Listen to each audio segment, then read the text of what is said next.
காலங்காத்தால எந்திரிச்சு சரி இவங்க என்ன பண்றாங்கன்னு வந்து பார்த்தா நானும் தேடுறேன் ஃபார்ம் ஃபுல்லா தேடுறேன். டே மொட்டை மலை என்னடா பண்றீங்க?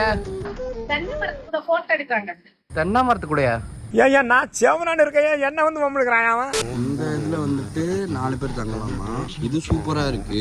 அதே மாதிரி இது ஒரு வீடு. இந்த வீட்டுல வந்து 2 BHK. இதுல வந்து 8 பேர் தங்கலாமா. 4 + ஒரு 8 = 12 பேர் மொத்தமா தங்குற மாதிரி காட்டேஜ். ஏதோ ஊட்டி கொடைக்கானல் இதுல இருக்கிற மாதிரி இருக்குல்ல. இது சென்னையில மகாப்ஸ் பக்கத்துல இருக்கிற ஒரு சின்ன ஒரு ஹிடன் ரெசார்ட். இந்த ஒரு ஸ்விமிங் பூல் அப்படியே வந்து இங்க வந்து பெரிய ஸ்விமிங் பூல் கொடுத்துருக்காங்க.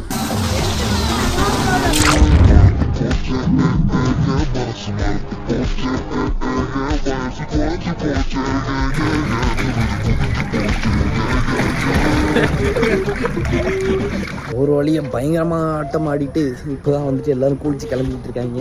நானுங்களும் இப்போ கிளம்ப போகிறேன் இந்த ரெசார்ட்லேருந்து. இந்த ரெசார்ட் வந்து பயங்கரமாக இருந்துச்சு. சென்னையில் இப்படி ஒரு ரெசார்ட் இருக்குன்னு நான் வந்து எக்ஸ்பெக்டே பண்ணதில்லை. இன்கேஸ் நீங்களும் இந்த மாதிரி இந்த ரெசார்ட்டுக்கு வரணும்னு நினச்சிங்கன்னா நான் வந்துட்டு அவரோட நம்பரை வந்துட்டு கீழே இது பண்ணுறேன். அவருக்கு வாட்ஸ்அப் பண்ணுங்கள். வாட்ஸ்அப் பண்ணிங்கன்னா he will let you know the it's available or not. இதோட இந்த ட்ரிப் முடிவடைகிறது. Bye bye. நல்லா என்ஜாய் பண்ணீங்களா? ஆனால் ஒரே ஒரு விஷயம், பசிக்குது.